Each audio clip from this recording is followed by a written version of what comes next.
out of control. What do you think the end is?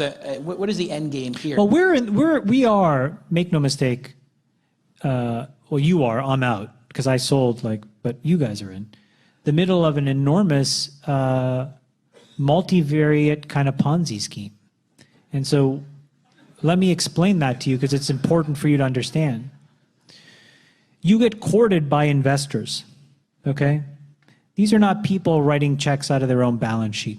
They're doing a job with other people's money.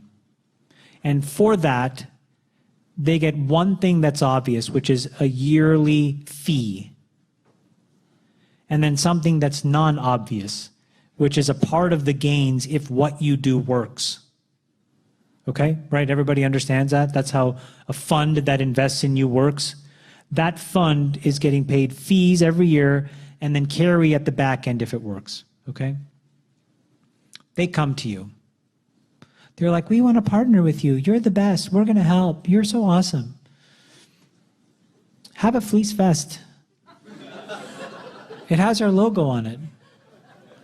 You know, we backed blah, blah, blah company. You know, right? That's Sure. the whole, that's the basic, that's the pitch. So you say yes. And then they give you, I'm just going to make up a number, $1 million. And you go to your first board meeting. How fast are you growing? How many of you have had these discussions? How fast are you growing? Okay, grow faster. How many of you have had that discussion? Grow faster. Okay, most of you that raised your hand.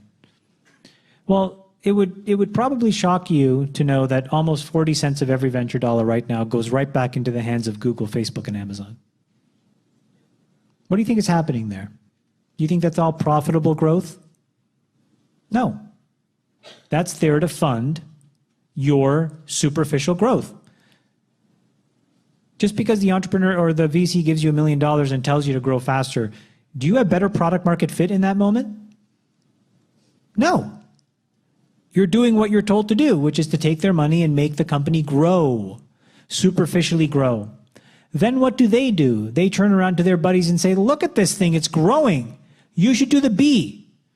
And then they come into a board meeting, they're like, guys, I think we should raise a B. So then they're like, hey, you should raise a B. And some different firm, of which they're all buddies, do the B. Mark it up 4 or 5x. Now what's happened? Fund A, their returns look genius. Now, it's all on paper, but it looks amazing, right? Fund B comes into the board meeting now. Hey, how fast are you growing? You got to grow faster. Okay, now 40 cents of every dollar there goes into Facebook and Google and Amazon, right? And you're buying even more unprofitable growth. It's not even clear that those LTVs and those CACs make any sense. Doesn't matter. You've been told to grow. So you're growing. You're doing your job. Did your product market fit actually change in that moment? Probably not. But you continue to pump money into those things. And then the Series B investor says, we should raise a Series C. We're running out of money. Well, of course you are, because 40 cents of every dollar just went back into the hands of Facebook, Google, and Amazon. They introduce it to another buddy. That buddy is like, yeah, this looks great. Boom, fire the money in. Now A has an even better markup. B has a markup. C has a basis and is like, hey, how fast are you growing? Maybe you should grow faster, okay? Now meanwhile, somewhere between the B and the C round, the guy who runs Fund A is like, I should raise a second fund. I'm pretty good at this. And goes to a bunch of investors and says, look at my IRR, they're amazing. Isn't this amazing? And the investor's like, yeah, this is amazing. Here's more money. And then now he or she goes and finds another batch and starts the process again. And then somewhere between the C and the D, the B guys are like, I'm pretty good at this. This is easier than I should raise a second fund. Maybe I'll make it a slightly bigger fund. I should be doing bigger checks. Raises a B, right? Raises Fund 2. Finds Fund A's batch of second companies and says, hey, let's work together again. We are good at this together. On and on down the line. This is what's happening now. So when you wake up every day and you read a newsletter and you notice that umpteen companies are getting funded for every single idea, and then that the quantum of dollars are going up, and that all of a sudden you're reading about investors you've never ever heard of. That is what something like this looks like played out in real life. So you have the cream of the crop who will still do a good job, but who now have to raise larger and larger funds. They own less and less of the companies. The returns are not as good. And then you have everybody else who's chasing, and playing this sort of hot potato game, hoping to raise a fund. And then a second fund, and then a third fund. And then the biggest thing happens, which is that whole industry that services you guys, theoretically services you guys, are no longer about your success, because your success is about their carry, and they couldn't give a fuck. They care about fees, right? And it's not very difficult to get out a Google spreadsheet and figure out at how many dollars, right, does 2% of those dollars divided by the 5 or 6 partners at that firm are greater than their share of profits for you at some number of exits. And then you wonder why they're more concerned about how much money you're spending on Facebook, Google, and Amazon. So if somebody builds up 5 or 6 of these $500 million funds, they get to 2, 3, 4 billion. Much less, Jason. Yeah. I mean, if you even have 500 million under management and you're collecting 2% a year, it's $10 million. You know, it's let's just say there's 4 or 5 partners. You're making $1 million a year over 10 years. Think of how much you've made. 10 million. And think of how much the fund has to be. I mean, you look stupid, but you are not stupid. But think of how much money the fund would have to be, you know, net of expenses, net of all of this stuff for you to pay back. It's super complicated math. Yeah. And so my point is, the incentives in this industry are the most out of whack they've ever been. It's a bit of a charade. So my point is, I looked at our portfolio. We have some incredible businesses. We have things that are really meaningful in the world. We have both. And I'm like, it's time to take my chips off the table. Sorry, ciao. You know? So, and I would rather sit there and wait with an enormous balance sheet of capital, find the really, really good companies that need the money, and then also wait for some of this air to get out of the balloon. Find a point where like the charade gets exposed. And for me, I will not be a part of this charade anymore. I don't know, and I think the charade is dangerous. And it's particularly dangerous to these companies. It's very, very dangerous to you as founders. Because again, at some point, the whole grow at all costs runs out of juice. You can no longer acquire at a certain point profitably in Google, Facebook, and Amazon, right? Your LTVs will get out of whack, right? Your gross margin positivity, all of a sudden, gross margin negativity. I mean, forget about net profitability. These are fundamentally broken business concepts. They don't work. They only work if the money never stops. But the money never stops until as much time as people can raise new funds. And that's predicated on people marking up old deals. You see how this whole thing, like at no point is there anything that comes back to you, the entrepreneur, that says, what's your true core product market fit and is it working? It's not part of the conversation. That is extremely dangerous.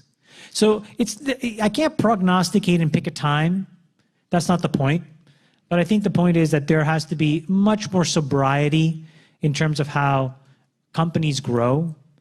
And, you know, like I've now thought to myself, my gosh, I would love to grow and find a business that can be there growing 20 to 25% a year for the next 15 years. That violates all the mechanics and all the gymnastics within a venture fund. It's like grow at 400 because we know 400 eventually decays to 12% a year. But they don't care by the time you're growing at 12% a year, because by the time 400 became 200, became 100, became 50, they've raised 2 more funds, they've marked up the rest of their deals, they've made their fees. Ciao. Wherever you are, you want to be, whether you're obvious or non-obvious, you want to be in that capital light column. Think of where venture excels. Venture excels in obvious meets capital heavy. Look at scooters. It's not to make fun. Scooters is an exceptionally obvious business model, right? Well, you'd say, well, we had planes on charter 25 years ago through NetJets. We eventually had smaller planes on charter. Then we had buses on charter. Then we had limousines on charter. Then we had cars on charter. Then we had cheaper cars on charter. Then we were pooling cars. Then we had bicycles. I mean, you literally did not have to be as smart as you to take that trail of breadcrumbs and say, well, what's the quantum of transport that's smaller than a bicycle but greater than your feet? I don't know. Scooters? Rollerblades. Rollerblades? Just littered all over San Francisco. Just rollerblades everywhere. Rollerblades? Put your feet in. See what happens. Yeah. Could be anything in there. Could be anything in there. Needles. Hypodermic needles, Rats. feces. Anything. Human. Dog. Yeah. You know, by the way, when you become mayor and fix this town, I'm going to move back here. That's my commitment to you. I like it. MayorJason.com approves. So basically, like, but think about that, right? But now think about how much money has gone into that category. Billions. No, hundreds of millions. And the delta of time that those companies have existed, 18 months, 24 months. But again, obvious, capital heavy. Why? Because it pays off the charade. Get it in there, fire it in, buy some ads, blah, blah, blah, grow so fast, get somebody else, put some more money in, fire some ads, buy some growth, blah, blah, blah. Jesus Christ. I mean, like, is that how great businesses get built? In my opinion, probably not. Then you have people like Elon, and he's like, well, I'm going to do the other thing, which is like capital heavy, non-obvious. And basically, unless you're as smart as he is, it's the dumbest thing to do. Rocket ships, cars. Electric right? cars. Power walls. Then I would say there's the rest of us. And I would say non-obvious or obvious, you're not going to know a priori, but capital heavy, capital light, you can control.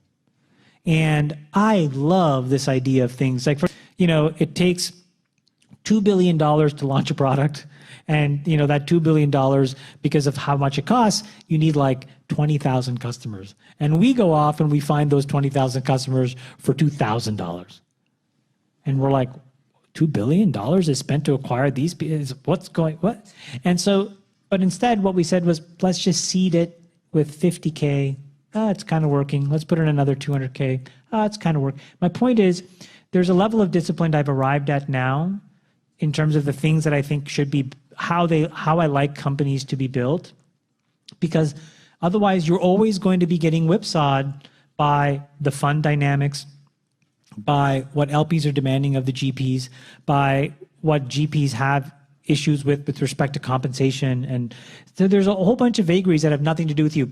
Well, I'm building a house in Atherton. I leased a fancy car. Yeah, I'll do your deal because I think it's growing fast enough where somebody else will mark up my deal. That'll allow me to raise a new fund, which will allow me to get the 2%, which will allow me to increase my compensation, which will pay for my car.